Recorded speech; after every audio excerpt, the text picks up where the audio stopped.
Bon après-midi à tous. Good afternoon. Je suis Gabriel Miller, le directeur général de la Fédération des sciences humaines. Je suis heureux de vous souhaiter la bienvenue à la conférence Voix Grand d'aujourd'hui. I would like to take this opportunity to acknowledge that the land on which we gather to hold the 2018 Congress of the Humanities and Social Sciences is Treaty 4 land, the territories of the Nehiyawak, Anishinaabeg, Dakota, Lakota, and Nakota nations, and the homeland of the Métis. We are grateful for the hard work and preparations for the week undertaken by our Congress host and partner, the University of Regina, and we thank them and the Indigenous communities in Regina for welcoming us here. I would like to remind you all before we start that there is simultaneous interpretation for English and French available, and you can pick up a headset in the hall just outside the theater.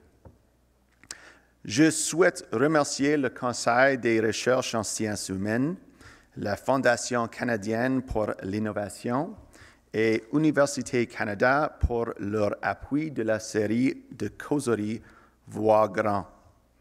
Voix Grand donne à tous les congressistes la chance de participer à des discussions abordant les questions cruciales de notre époque. Aujourd'hui ne fait pas exception. Nous sommes ravis d'accueillir Antonia Maioni, qui saura, sans aucun doute, stimuler nos esprits dans le cadre de son allocution « Inégalité entre les sexes au Canada. Faisons-nous vraiment des progrès ?» For me personally, it's a great thrill to have Antonia here. I've admired her work as a political commentator for many years, et aussi c'est un honneur parce qu'elle est une ancienne présidente de la Fédération. I would now like to invite André Magnon, Associate Professor in Sociology at the University of Regina and our academic convener for Congress 2018, to introduce Antonia and my new colleague, Sonia Vanni, who will be interviewing Dr. Maioni. Thank you. Please help me greet them.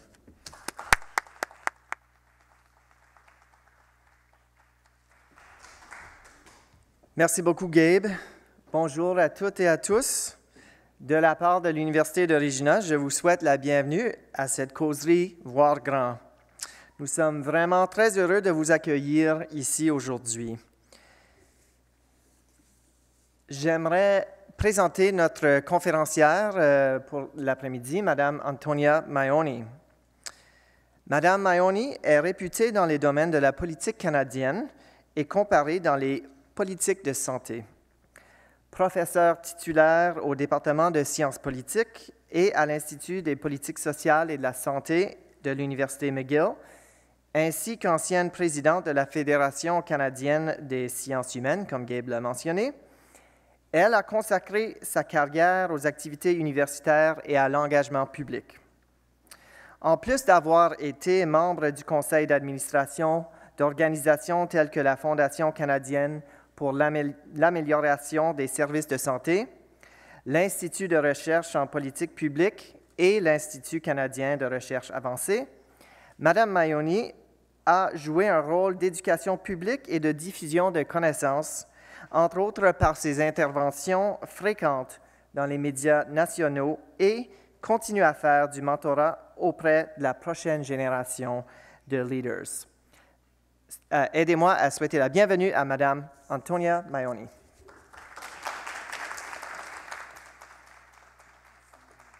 Merci tout le monde. Je voulais juste commencer par dire un grand merci aux organisateurs et surtout André et son équipe de l'Université Regina, aussi l'équipe de la Fédération. Je suis très contente que la conférence se déroule à l'Université de Regina. Et je dois dire aussi que ce n'est pas la première fois que je viens à Regina. Je suis déjà venue, en fait, quelques fois, mais c'est la première fois que je viens l'été. Alors, c'est la première fois que je vais à Regina sans neige, sans le froid. Et je peux vous dire que toutes les saisons sont belles à Regina, mais j'apprécie beaucoup la semaine que je passe avec vous, cette année. On m'a demandé ce matin de vous parler des genres au Canada. Et voilà une question qui préoccupe non seulement les administrateurs et administratrices dans les universités à travers le pays, comme moi, mais une question qui aussi interpelle les chercheurs de tous les domaines et aussi nos chefs politiques. Alors, c'est vraiment une question, je pense, qui est toujours de l'actualité, mais comme la question qui a été posée pour nous aujourd'hui, c'est les genres au Canada, progressons-nous réellement? On peut aussi voir dans cette question une certaine provocation. Et j'aimerais vous rappeler que lors de la campagne électorale en 2015, si vous vous souvenez bien, il y a eu question de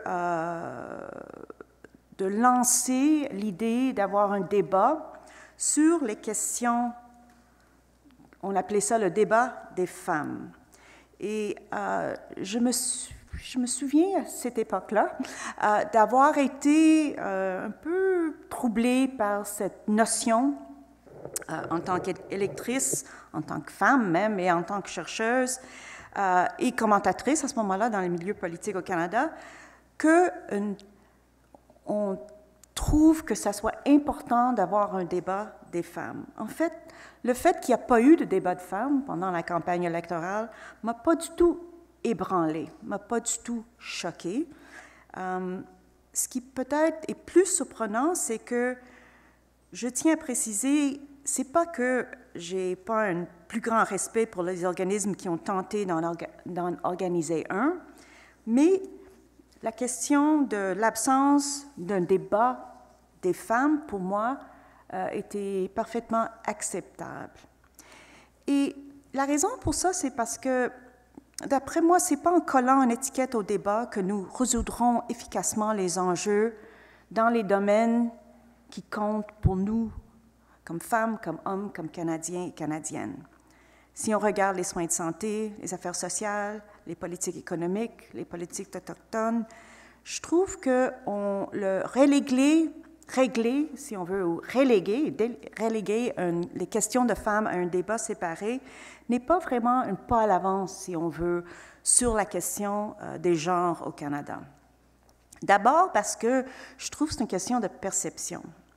Ce type de débat évoque l'image de discussions qui sont pour les femmes, autour d'une tasse de thé, qui portent sur des sujets qui peut-être ne seront pas normalement débattus. Et selon moi, tous les sujets qui devraient être normalement débattus sont des affaires de femmes. Deuxièmement, je trouve qu'on risque de reléguer les enjeux importants à une catégorie restreinte des questions touchant les femmes, alors qu'il s'agit d'enjeux sociétaux dont la portée est très vaste. Quand on définit, par exemple, l'équilibre entre le travail et la vie personnelle, ce fameux équilibre travail-famille, famille-travail, comme une question qui touche les femmes, qui est une question de femmes, on réduit la portée du débat qui devrait être plutôt large. Et surtout parce qu'on sait que dans la société même, les questions de qui fait quoi dans un noyau familial ou même dans une industrie, même dans un lieu de travail, sont en train de changer très rapidement. Il y a aussi la question des femmes dans le milieu politique. Et ça aussi, ça a été question dans la dernière élection en 2015 fédérale, quand on a parlé des quotas pour les femmes qui voulaient contester des sièges, mais aussi, on a vu par la suite, avec le premier ministre du Canada, qui a décidé que son cabinet aura une parité entre les genres. Cela, c'est une très bonne idée, mais ce n'est pas en allant vers ces genres de pas qu'on doit nécessairement oublier que les femmes restent, même si on a parité dans le cabinet, même si on a beaucoup de progrès dans les partis politiques à recruter des femmes en politique, que les femmes sont grandement sous-représentées en politique canadienne et que le visage prédominant des campagnes électorales au Canada est masculin. Et il sera aussi en 2019, la prochaine élection fédérale. Oui, on a 2 provinces canadiennes qui sont maintenant dirigées par un premier ministre, Il y en a une qui va tenter de se faire réélire au mois de juin dans la population, dans Ontario, la province la plus populeuse du Canada. Oui, le milieu politique fédéral progresse, mais vous vous rappelez surtout que la parité ou l'égalité n'est pas encore une chose faite. L'autre chose qui est importante à souligner dans ça, c'est que par rapport aux autres pays, on n'est pas vraiment dans les premiers rangs. Il faut dire que ma collègue, c'est pas moi qui est la spécialiste de femmes en politique, c'est ma collègue Elizabeth Gedingle du département de sciences politiques de l'Université McGill, mais elle évoque, et elle a raison, que si on regarde le nombre de femmes en politique, donc dans une législature élue, notre Chambre de communes, on occupe d'un rang qui n'est pas très évocatrice, c'est-à-dire le 49e rang du classement mondial. Donc, on ne gagnera pas de prix Nobel et on ne gagnera pas des médailles olympiques avec ce genre de classement. On accuse même un rapport par rapport aux États-Unis.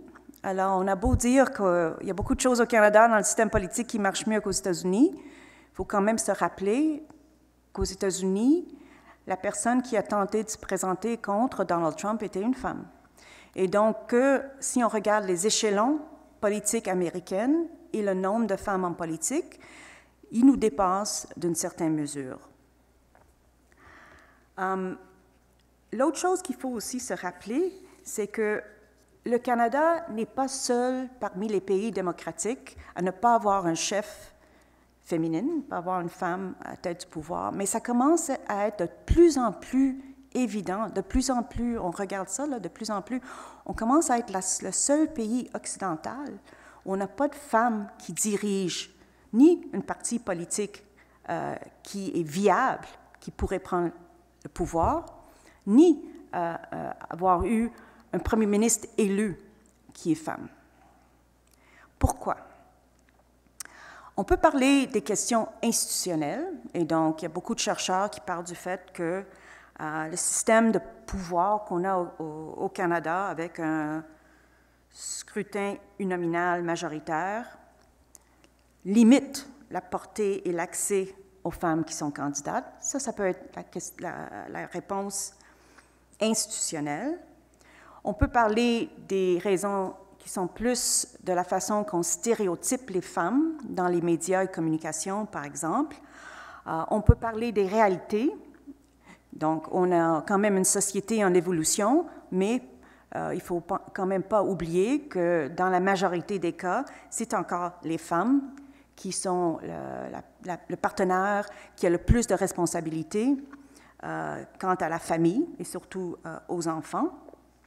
On a des problèmes qui sont culturels d'un point de vue des lieux de travail, donc le pouvoir des hommes de se faire réseauter, par exemple, d'occuper les échelons de pouvoir, non seulement en politique, mais aussi dans le domaine économique. Et ce qu'on sait sur le réseautage, c'est que ça prend à la fois le pouvoir politique qui est lié aussi au pouvoir socio-économique en même temps.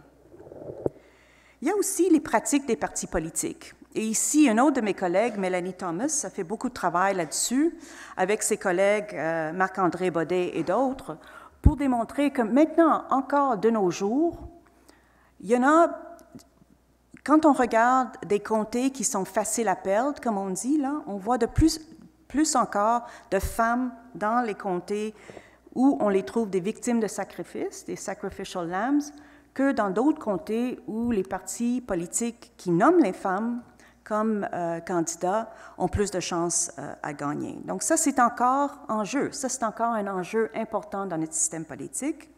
Et aussi, comme disait Sylvia Bashevkin il y a plusieurs années, on est encore dans une situation où les partis politiques, même si on voit des grands changements, même si on voit des femmes à la tête des partis politiques à l'intérieur, comme avec le Parti libéral, plus on grimpe dans les échelons, moins on trouve des femmes. Et ça, c'est vrai pour le pouvoir politique comme pour le pouvoir économique du pays. Donc, en guise de conclusion, parce que j'aimerais que je peux entreprendre en conversation plus longuement sur ces enjeux-là, Il ne fait aucun doute que les femmes puissantes font partie des joueurs clés qui se tiennent dans les coulisses politiques et des partis, mais on doit toujours quand même se redire et redire au Canada qu'on n'est pas encore rendu à la question d'égalité entre les genres et que la question de genre devrait être une question qu'on débatte de la société plus large, non seulement régler ça à des questions de femmes. Les questions qui sont abordées en contexte politique et autres sont des questions qui doivent engager tous les Canadiens, les femmes et les hommes.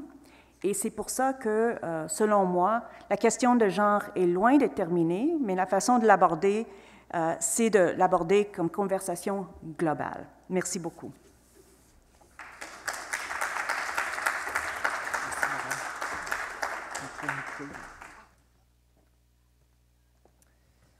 Merci beaucoup, Madame Maioni, pour vos réflexions. Je vais expliquer un peu comment on va poursuivre la causerie cet après-midi. Dans un instant, je vais inviter Madame Sonia Vanni de venir nous rejoindre sur la scène. Et Madame Vanni va faire un échange avec Madame Maioni pour quelques minutes. Et finalement, nous aurons l'occasion de vous inviter à poser vos questions à notre conférencière. Permettez-moi de vous présenter Madame Sonia Vanni, qui est stratège de communication, productrice de contenu numérique et chef d'équipe bilingue pour la Fédération canadienne des sciences humaines. Avant de se joindre à la Fédération, Sonia gérait une équipe de communication et de marketing à la Faculté des sciences sociales de l'Université d'Ottawa. Ses tâches consistaient principalement à mettre en lumière les contributions des membres du milieu des sciences humaines et sociales en créant du contenu et en organisant des événements. Sonia est titulaire d'une maîtrise en études des médias ainsi qu'un baccalauréat en éducation, en communication et en art. J'invite Mme Maioni et Mme Vanni de nous rejoindre.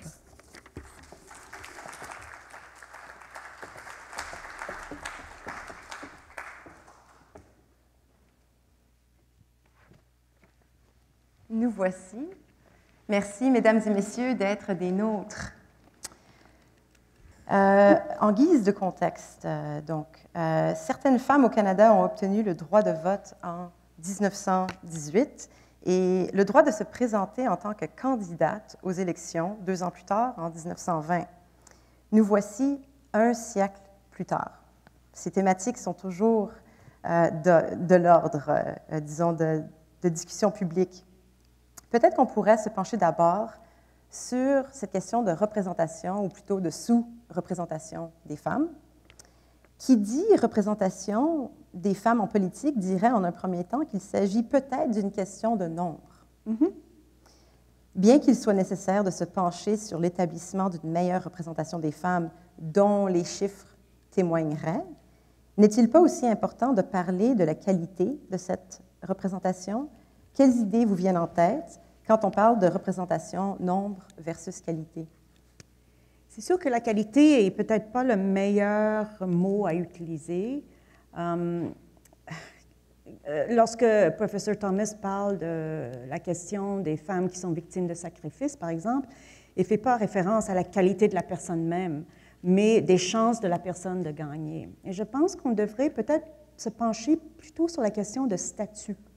Donc, est-ce que les femmes qui sont recrutées en politique ont le même statut que les hommes qu'on recrute en politique? Donc, je sais que les candidats eux-mêmes n'aiment pas ça dire le star candidate, là, il faut pas parler de ça dans les milieux politiques, mais est-ce que c'est vrai? Est-ce que quand on va chercher des femmes comme candidats, on est en train de chercher des femmes qui ont le statut d'abord et avant tout pouvoir gagner leur siège, et après d'avoir le statut, l'expérience, les réseaux, le background qui est nécessaire, par exemple, d'être dans des postes d'autorité, secrétaire parlementaire, membre du cabinet, etc. Donc, je pense que c'est là la question qu'on devrait se pencher. Est-ce que les partis politiques sont capables? Est-ce qu'ils font les efforts? De la même façon qu'ils vont chercher des hommes qui ont ce genre de statut, est-ce qu'ils font le même effort quant aux femmes. Et sinon, pourquoi pas ou pourquoi c'est si difficile de le faire? Donc, je pense qu'on devrait aller puiser plus longtemps dans cette question. La nuance est bonne. Oui. Devrions-nous aussi tenir compte alors des effets cumulatifs de multiples autres marginalisations des femmes au sein de notre société et du caractère systémique, peut-être, des sous-représentations? Tant qu'à parler de marginalisation systémique, le mode de scrutin actuel interfère-t-il avec la composition de notre classe politique aujourd'hui? C'est sûr que dans les pays où on voit d'autres systèmes politiques, électoraux, on voit plus de femmes représentées, donc plus de femmes qui se présentent. Donc, il y a peut-être quelque chose avec la façon qu'il faut passer par les étapes de se faire nommer candidate dans certaines circonscriptions qui devraient être revues, corrigées, regardées. Mais je pense que le problème est encore plus loin que ça, là, dans le sens que quand on parle de la sous-représentation de femmes, ce n'est pas juste dans le milieu politique, qui est en fait une réflexion de la société. En effet. Et si on regarde ces sociétés, les femmes ne sont pas à niveau égal avec les hommes, question de puissance économique, des réseaux d'influence. Et c'est là, je pense, qu'il faudrait regarder un peu plus loin. Alors, les pays dont on cite qui sont, nous on est à 49e, et les pays qui sont à 10e ou 12e, est-ce que les femmes ont un statut différent dans ces pays-là? Est-ce que les femmes sont capables de se faire, ou est-ce que c'est une élite de femmes économiques ou socio-économiques qui sont capables de se présenter? Est-ce que les femmes au Canada, justement parce qu'on s'en va vers l'égalité entre les genres, devraient partager leurs tâches avec leur époux, leur partenaire dans un milieu familial? Je veux dire, avoir l'expérience que beaucoup peut-être de femmes dans la salle, c'est que c'est difficile de réconcilier tout ça quand c'est la femme qui est majoritairement prise, par exemple, avec la responsabilité de coordonner la garde des enfants, par exemple, qui est responsable de coordonner les activités familiales. Et encore là, au Canada, on n'est pas dans une situation où on a une famille élargie, une famille étendue qui peut peut-être prendre ses tâches, comme dans d'autres pays. Oui. Je pense qu'on se penche là-dessus aussi. Donc, la question de la puissance socio-économique, les réseautages d'influence, mais aussi comment les femmes se trouvent entourées. Et si cet entourage de femmes qui se fait différemment dans d'autres pays, souvent dans les pays que Mme Giedango cite, il y a des pays africains, il y a des pays, il y a de l'Inde, il y a des pays où peut-être cette idée d'une famille étendue aide les femmes de pouvoir avoir la liberté de se lancer en politique aussi. Donc, tenir compte de ces facteurs-là, oui. En plus du système, de la nature du système électoral. Oui, mais il n'y a pas de système parfait. En effet. Pour arriver à un décomptage égalitaire entre les hommes et les femmes, mais c'est sûr que le système qu'on a présente des défis assez importants pour les femmes en politique. D'accord. La parité, donc, hommes-femmes en politique provinciale, oui. Est-elle peut-être plus atteignable que la parité au niveau fédéral? Est-ce que vous avez des commentaires par rapport à cette nature-là? Oui, c'est intéressant parce que d'un côté, il y a ce problème de rentrer à cause du scrutin uninominal et la façon qu'on choisit des candidats. Mais de l'autre côté, on peut dire le fédéralisme nous invite à créer des laboratoires de démocratie. C'est ça que le fédéralisme comme institution doit faire. Et pourquoi des femmes peut-être ont peut-être, et c'est peut-être la raison pour laquelle on voit plus de femmes en politique provinciale, parce que justement, le réseautage se fait sur une taille plus petite. Ça se fait aussi sur une taille qui est plus communautaire. Donc, les femmes qui se lancent en politique, souvent, sont des femmes qui ont eu de l'expérience dans leur propre communauté, par le bénévolat, par la philanthropie. Donc, elles peuvent puiser dans ces réseaux-là pour rentrer en politique et on voit ce genre de réseau beaucoup plus actif, si on veut, au niveau provincial. Donc, c'est pour ça. L'autre raison, je dirais, c'est que quand on regarde la division de pouvoir dans la Constitution, donc je m'excuse, je suis politologue, je retourne toujours à des questions institutionnelles, mais quand on regarde ça, si on regarde les responsabilités des provinces, ce sont des choses qu'on, normalement, on trouve des fois, sont plus dans le domaine de ce qui peut-être historiquement, là je choisis mes mots, ont porté sur les questions féminines. Donc, on peut dire la santé, les programmes d'éducation, les programmes familiaux, toutes ces choses-là qui sont peut-être plus à un niveau où les femmes peuvent s'impliquer par le réseautage dans les communautés pour ensuite se lancer en politique de façon provinciale. Les autres choses, je veux dire, la direction économique, la défense, la politique étrangère est peut-être plus à un niveau où c'est plus difficile pour une femme qui rentre en politique de prendre de l'expérience et des réseaux nécessaires. D'accord. On est en 2018. En 2019, on s'attend à une élection fédérale. Oui. Est-ce qu'il y a des signaux que les choses vont mieux ou qui iraient mieux? Est-ce qu'il y aurait quelque chose, des faits observables pour vous quand on contemple l'élection qui arrive, qui pointerait vers le fait que la condition de la femme, le statut de la femme, la représentation de la femme est plus équitable pour l'élection de 2019? Et puis, s'il y en a des signaux, ce sont lesquels? Alors, on voit de plus en plus le discours de la parité entre les genres. Monsieur Trudeau a lancé l'exemple avec le cabinet. On a déjà eu l'exemple au Québec, par exemple. Donc, ça, c'est quand même ça, c'est quelque chose de très important, qui a une très grande portée. On a aussi de plus en plus la notion de zéro tolérance pour l'harcèlement, pour rendre le climat pour les femmes difficile, en politique, en université, tout ça. Donc ça aussi, ça aide peut-être à ouvrir plus de conversations sur la question de femmes en politique. Mais veut pas, là on est au mois de mai 2018, dans une année et quelques, on va être dans une élection où les 3 chefs politiques, c'est des hommes. Et non seulement ça, mais on ne voit pas dans le pipeline des femmes comme héritières de ces partis-là. Et c'est ça qui m'inquiète le plus, c'est que le Canada comme pays, en 2019, sera un des seuls pays de l'Occident qui n'a jamais eu de femme qui était chef d'une parti viable, là je te parle, une parti viable qui pourrait prendre le pouvoir, ni femme élue comme premier ministre. Et ça, je pense, ça c'est quelque chose qui on est de plus en plus un outlier à cause de ça. En effet. Vous et moi, on se parlait tout à l'heure, et puis vous avez bien sûr, et on se doit de le faire, mentionné Elizabeth May. Oui. Mais encore là, on parle de partis qui risquent de prendre le pouvoir. Oui, et de notre côté, l'exception qui prouve la règle, oui, c'est ça qui démontre la règle, c'est ça. Passons à un autre domaine qui est connexe à la politique, mais plus spécifiquement à la politique ou aux politiques de santé. De santé, OK. Est-ce que l'adoption d'une approche basée sur les genres pourrait améliorer la recherche et les politiques axées sur la santé spécifiquement, et si oui, de quelle manière? OK.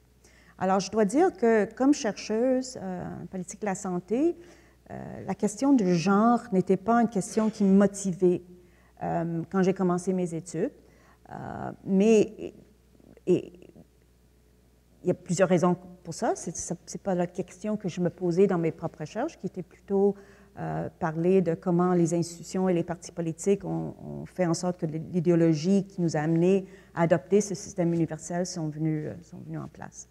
Mais il faut dire que l'autre chose que je dirais sur la politique de la santé, c'est que la santé est une politique universelle. Et c'est sûr que les femmes ont une place qui est différente par rapport au système de santé que les hommes.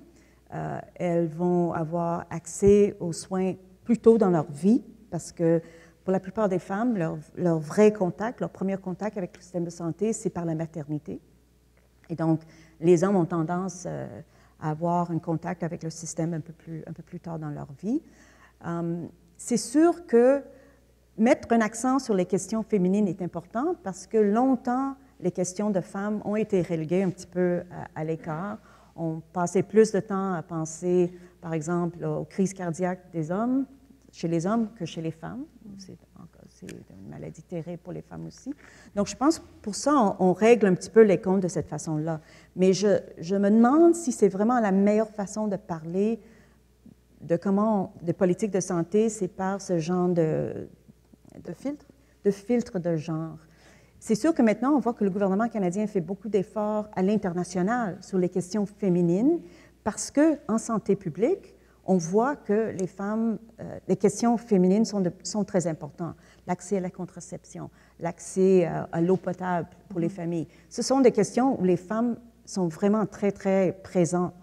Mais regarder tous les soins de santé par ce genre de filtre, je ne sais pas si c'est la meilleure façon. Même chose, je dirais, même pour la question de garde des enfants. Les garderies, la question des garderies, la question de qui s'occupe d'un enfant, qui doit veiller à son bien-être dans les premières années de sa vie. Ce n'est pas une question féminine, ça. Et au Québec, quand on a mis en place les garderies, le système de garderie universel, c'était d'abord et avant tout pour encourager les femmes à prendre leur place sur le marché du travail. Ça a été un succès à cet égard-là. On a pu augmenter le nombre de femmes sur le marché du travail. Et aussi, c'est une question de rendre ça universel. Comme ça, toutes les familles, tous les égards, aura justement un stake, comme on dit, là, seront des stakeholders là, dans cette politique. Donc, la question des garderies, si elle n'est pas une question féminine, c'est une question familiale? Je dirais que oui. C'est sûr que les groupes qui luttaient pour cette politique étaient de toutes les sortes, y compris des groupes féministes, mais au bout du compte, la politique, on est sorti avec une politique qui était d'abord économique, donc pour augmenter la participation des femmes sur le marché du travail, et aussi pour aider les familles à réconcilier justement cette tension entre travail et famille. Excellent. Continuons sur la même veine. J'aimerais vous poser une question par rapport au rôle des femmes comme agentes de changement, surtout sur la scène internationale, mais on peut aussi se pencher sur la scène canadienne. Certains et certaines dans le monde académique ont déjà noté à quel point les femmes, en tant que militantes, occupent un rôle de première ligne dans les communautés à travers le monde. Plus précisément, si l'on se penche sur, par exemple, le changement climatique, l'on constate assez vite que les femmes y jouent souvent un rôle clé, que celui-ci soit implicite ou explicite. Ouais. En d'autres mots, les femmes catalysent souvent la mobilisation vers des mouvements importants, comme vous l'avez dit tout à l'heure, l'accès à l'eau potable, l'éducation. Pourquoi? Y a-t-il des caractéristiques ou quelque chose propre à la condition féminine, à la réalité de la femme, qui privilégie qu'elle soit si active et impliquée dans ce genre de mouvement, d'après vous? Je pense que je vais retourner aux commentaires que j'ai faits sur le réseautage communautaire, le réseautage sociétal. Donc, étant donné que les femmes sont souvent, justement, écartées d'un pouvoir plus rigide, plus traditionnel, politique, économique ou autre, les femmes, souvent, vont trouver d'autres moyens d'exercer le pouvoir qui commencent par la communauté, par le réseautage social. Si on regarde, par exemple, les grands progrès qui ont été faits par la microfinance, qui a été justement quelque chose qui a révolutionné les économies dans plusieurs pays en voie de développement, ça, c'était une affaire de femmes. Donc, c'est les femmes qui ont lancé tous ces domaines de microfinance. Si on regarde la santé publique, je pense que c'est un autre très bel exemple. Il y a plusieurs exemples de santé publique. Si on regarde le droit à l'éducation, à Mala et tout ça a été justement par les femmes qui ont trouvé d'autres moyens d'exercer un pouvoir, souvent par ce genre de réseautage à d'autres niveaux. Mais si on veut vraiment aller à un point où les femmes peuvent exercer le pouvoir, je pense qu'il faut avoir les deux. Par exemple, quand on parle de changement climatique, c'est sûr, les femmes sont militantes là-dedans, mais je ne sais pas, moi je pense à changement climatique, je pense à Al Gore. Donc, je ne veux pas penser à Al Gore. Si je ne veux pas penser à Al Gore, je vais avoir des exemples féminines qui peuvent être les réseaux traditionnels de pouvoir aussi. Et je pense que c'est ça le défi pour les femmes aujourd'hui. On va parler d'un milieu aussi que vous connaissez très bien, oui. Le milieu universitaire, académique. Vous occupez des postes importants au sein d'une grande institution postsecondaire, l'Université McGill. Vous êtes doyenne de la Faculté des arts, vous êtes professeur titulaire au département de sciences politiques, et j'en passe. D'après vous, les questions de genre occupent-elles la place qui lui sont dues dans la sphère postsecondaire et académique? Avez-vous des idées ou observations sur comment une attention accrue aux questions de genre, d'inclusion, de représentation, d'égalité dans le milieu académique pourrait appuyer, améliorer ou peut-être même nuire, qui sait, aux objectifs d'excellence en recherche et en enseignement? Je pense qu'on oublie, Ça fait 25 ans que je suis enseignante. J'ai commencé à l'Université d'Ottawa et ensuite j'ai passé à l'Université McGill. Et je crois qu'on oublie que 25 ans, c'est pas long, mais c'est très long en même temps, que les choses ont changé beaucoup. Je vais vous donner l'anecdote que moi, j'ai tombé enceinte en 1998, donc c'est 20 ans quand même, 20 ans. Quand je suis allée voir mon directeur de département, j'étais la seule femme, la première femme dans le département qui a demandé un congé de maternité. Donc, il n'y a jamais eu de femme dans mon département qui a demandé un congé de maternité. C'est pas le 19e siècle, là, c'est 1998. Deuxième chose, c'est que pour des raisons qui sont très longues à expliquer, j'étais enceinte de triplé. Donc, non seulement j'étais la seule femme, je faisais du rattrapage pour toutes les femmes qui n'ont pas demandé les congés de maternité par le passé. Donc, non seulement ça, donc il y avait ça, puis personne ne savait quoi faire. C'était comme, oh, well, 22 semaines. Puis là, je disais, je vais avoir des triplés, puis j'ai 22 semaines. 22 semaines. Puis c'était ça qui c'était. Puis c'est pas une question d'aller, frapper à la porte du vice-recteur ou demander au doyen de s'occuper. C'était comme ça. Donc, comme femme, je pensais pas... Donc, si je regarde maintenant, tous les pas qu'on a fait maintenant pour essayer de, non seulement avec nos politiques, paternité, maternité, mais aussi de prendre en compte l'idée que les femmes ont des défis particuliers dans le domaine de l'enseignement, dans les milieux universitaires, et que les femmes vont toujours avoir ces particularités-là, y compris à cause de la maternité, et d'essayer de régler, d'essayer de dire ces questions de famille sont importantes et on devrait être à l'écoute des besoins des gens qui l'ont. Ça, il y a 20 ans, là, il n'y avait pas question. Il n'y avait pas question, en tout cas pas dans mon institution. Donc, je peux dire qu'on est allé très loin depuis ce temps-là. Or, je trouve qu'on n'est pas encore rendu à la perfection. Les questions d'équité sont des questions qui tracassent, qui sont très, très importantes pour tout administrateur, administratrice dans les universités à travers le Canada. Et ça, c'est une question aussi c'est l'équité de travail, l'équité de salaire, de trouver un climat où les femmes se trouvent à leur guise et bien entourées. Je dirais, par exemple, qu'une des choses que moi, j'aimerais voir qu'on se penche dessus, parce que vous avez posé la question, est-ce qu'il y a des choses qu'on peut faire pour améliorer ça? Et ça, c'est de revoir la question de service. Et même le mot me rend complètement dingue, là, enseignement, recherche, service. J'ai déjà entendu quelques-uns de mes collègues beaucoup plus âgés parler de « Ah, c'est le service, c'est comme service domestique », parce qu'ils ne prennent pas ça au sérieux. Ça, il faut que ça change. Il faut que ça change pour qu'on s'en rende compte que c'est de la citoyenneté. C'est quelque chose qu'on donne à l'université, à nos milieux académiques, et que les femmes sont tellement interpellées à faire le service, justement pour raison d'équité et tout ça sur les comités, qu'il faut qu'on ait du respect pour le fait que s'engager, et voilà, les femmes où s'engagent, communautaires, entourées, c'est pour ça que les femmes sont bonnes en service. C'est naturel. Ça devrait être naturel pour tout le monde dans un milieu universitaire. Et on devrait se rendre compte à quel point ça devrait être plus valorisé. Je pense que ça irait loin pour aider aussi le rôle des femmes dans les universités. Ça a tout un poids quand même en tant que professeur titulaire et puis doyenne de quand même continuer à dire que dans nos différentes institutions, on peut quand même faire encore un progrès par rapport surtout à cette idée de citoyenneté, de service, mais plutôt citoyenneté, j'aime bien le mot. Oui. Ça reflète ce sentiment de responsabilité. Et ça reflète l'idée d'égalité, parce que comme citoyen, on est égal. Mais peut-être que, d'abord, je vous remercie d'avoir partagé cette anecdote personnelle. On apprend qu'elle est mère de triplets, des garçons. Des garçons en plus. Bien là, ça, c'est toute une autre histoire, là, c'est ça. Si je ne m'abuse pas, et puis peut-être maintenant, ce serait le temps de parler à l'auditoire, de voir s'il y a des questions pour professeur Maioni. mais vous êtes aussi la première doyenne de la Faculté des Arts. Ah oui.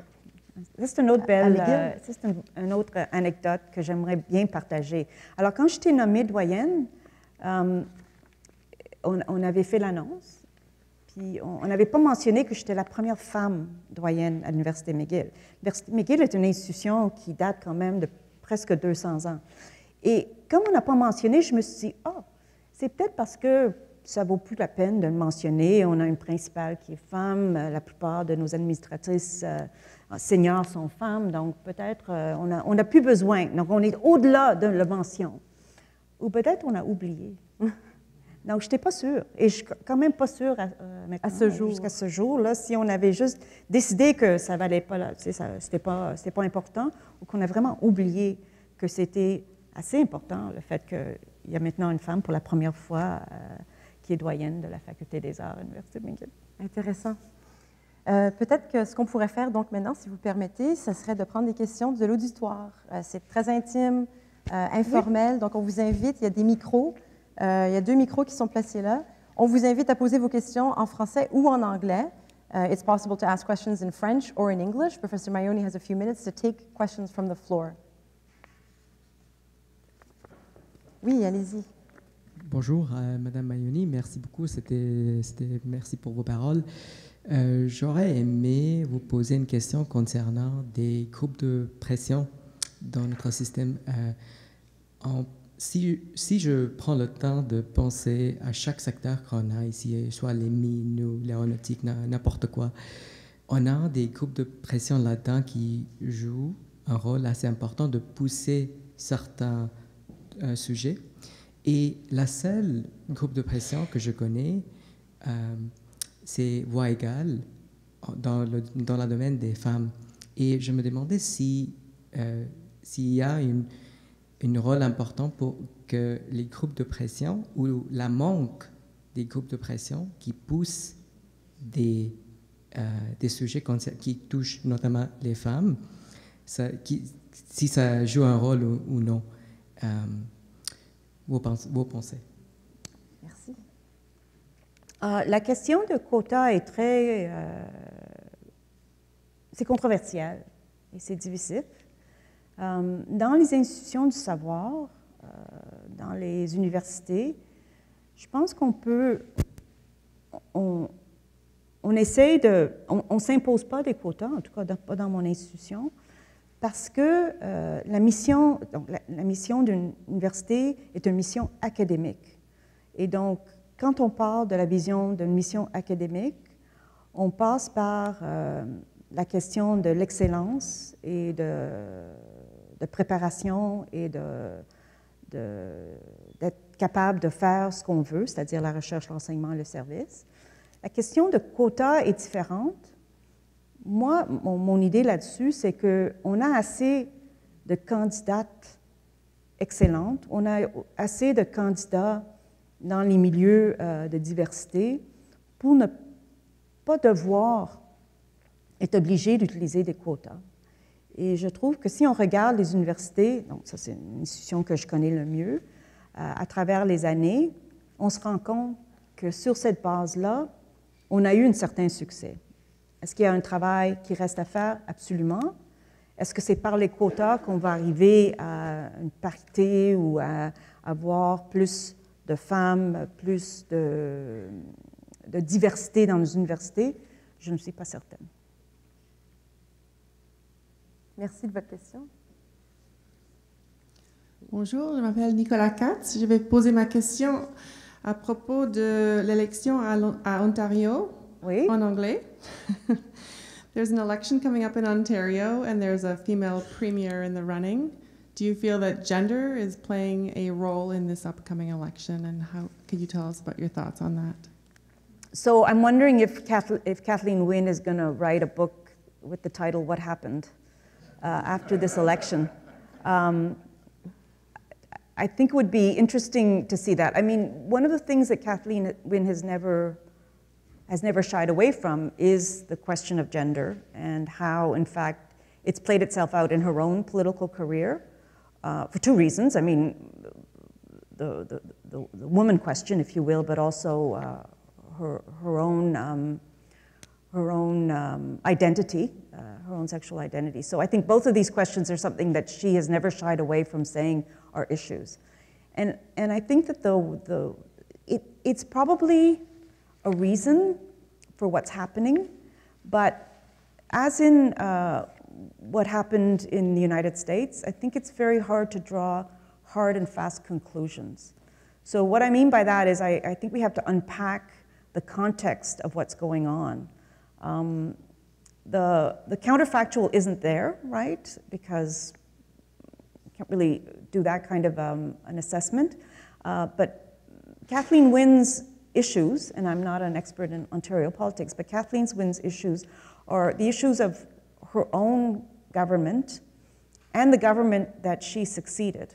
And so there was a guy in charge of that government. And so I think there's that part of the narrative that also has to be taken into account.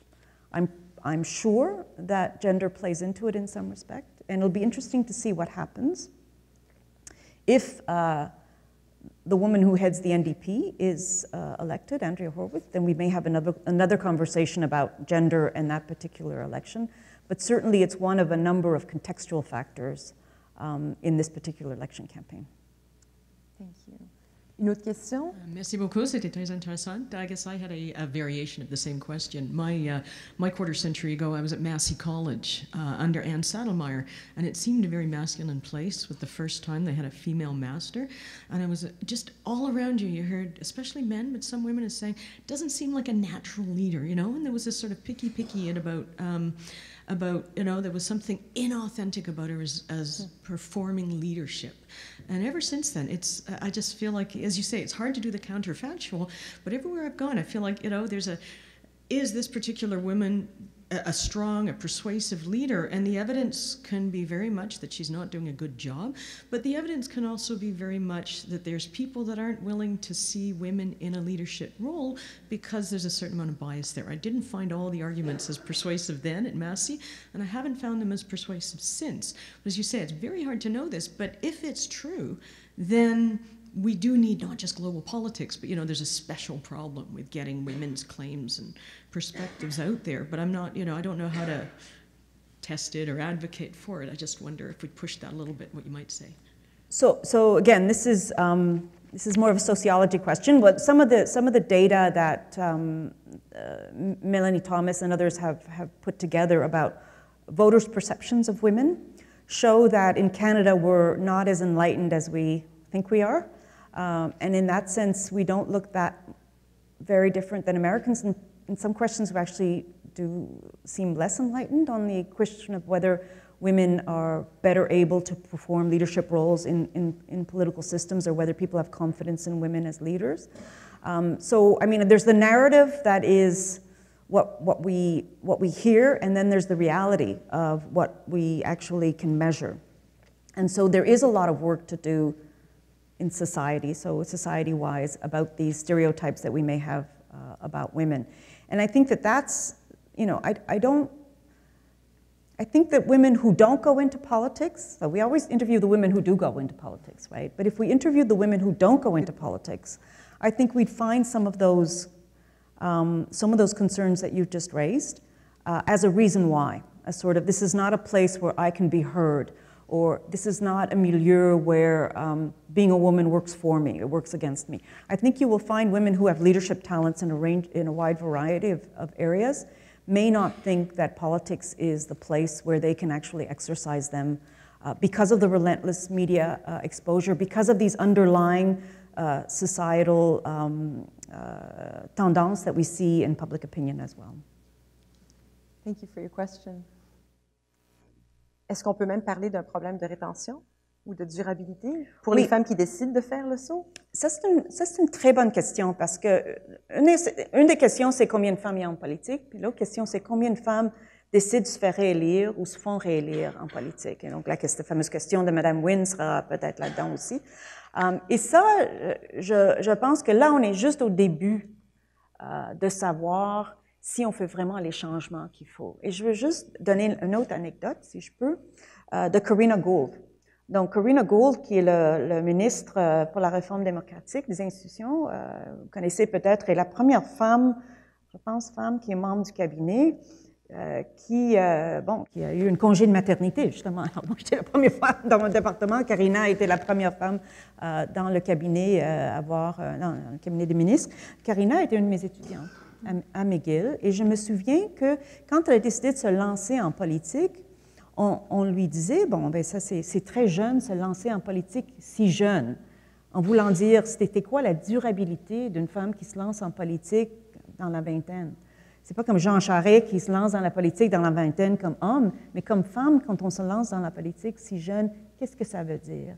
Et je pense que c'est là la question. Peut-être maintenant, justement, on est en train de réformer les institutions à un tel point où les femmes ne sont pas obligées de penser à ça comme either or, ou bien de penser à ça comme, bon, je vais faire ma vie de famille et tout ça, et ensuite me lancer en politique. Parce que avant, assez récemment, les femmes qui se lançaient en politique étaient plus âgées.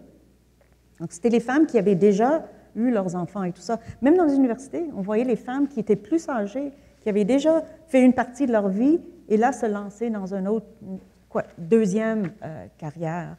La première femme à occuper un cabinet du Parti libéral était Judy LaMarche, encore une des personnes qui a créé le système universel de santé au Canada dans les années 60. Et Judy LaMarche était une de ces femmes un peu plus âgées qui s'est lancée en politique, qui n'avait pas de famille. Donc, le profil de femme en politique aussi a changé depuis dans le temps aussi. Il pourrait continuer à évoluer aussi. Oui. Oui. Une autre question? Oui, je m'appelle Jeff Tennant, je suis de l'Université Western. Merci beaucoup, Madame Maioni, pour votre conférence, vos réflexions.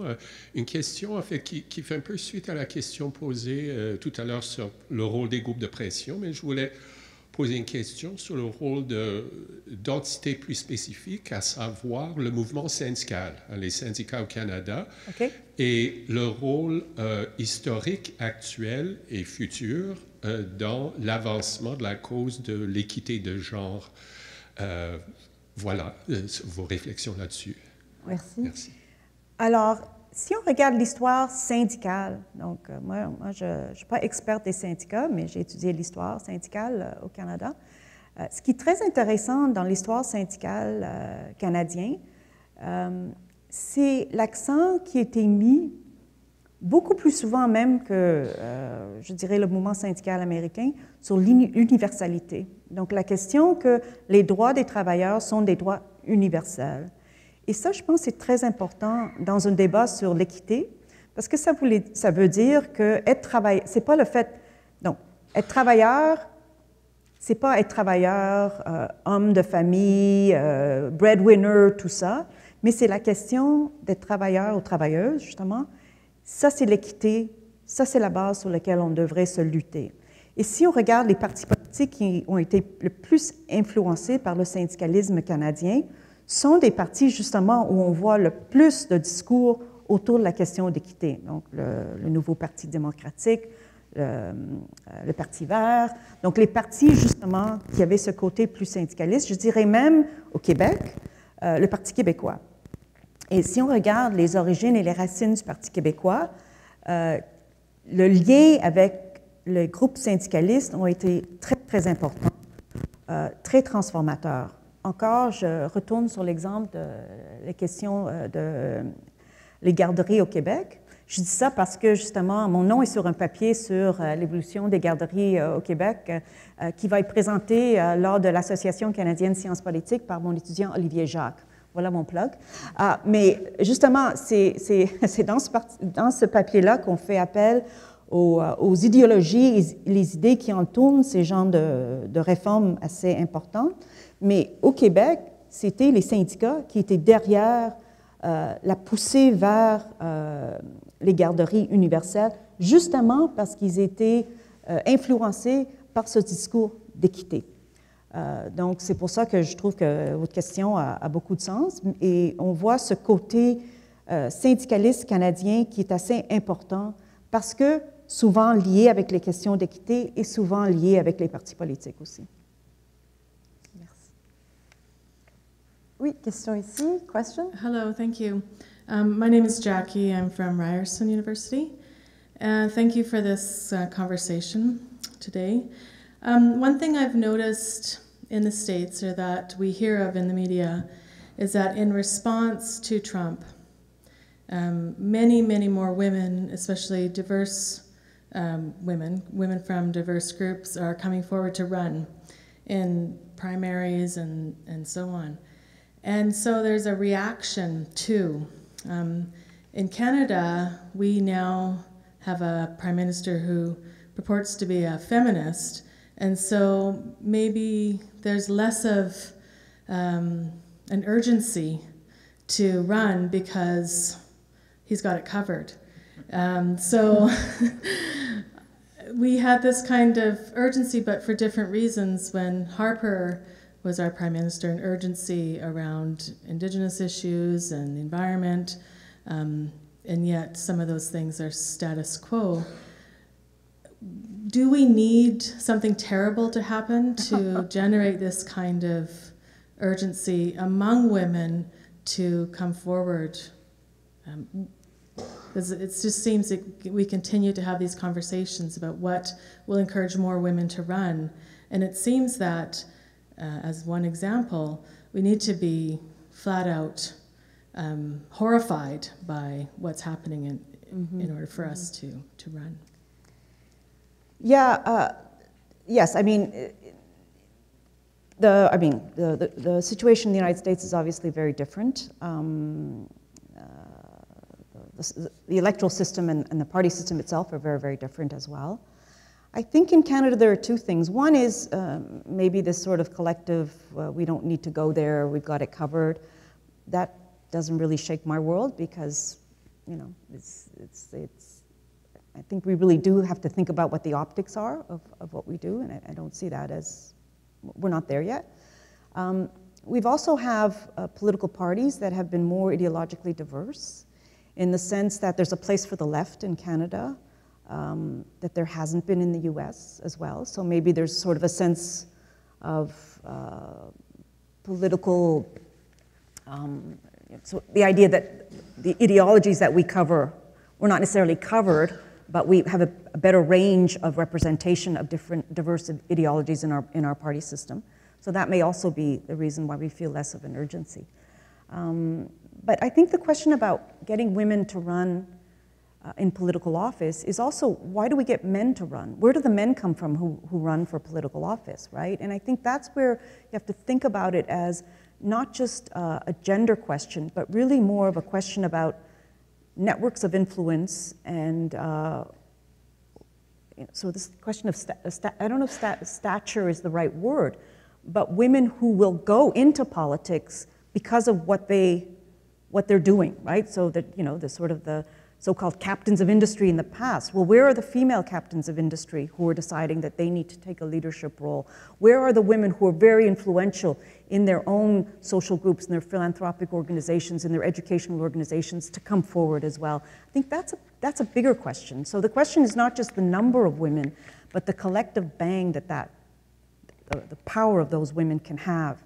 And until we get there, we're still going to be sort of needing our prime minister, who's a man, to talk about gender parity. That's all the time we have for questions. Thank you very much for this exchange. Ça m'a fait plaisir.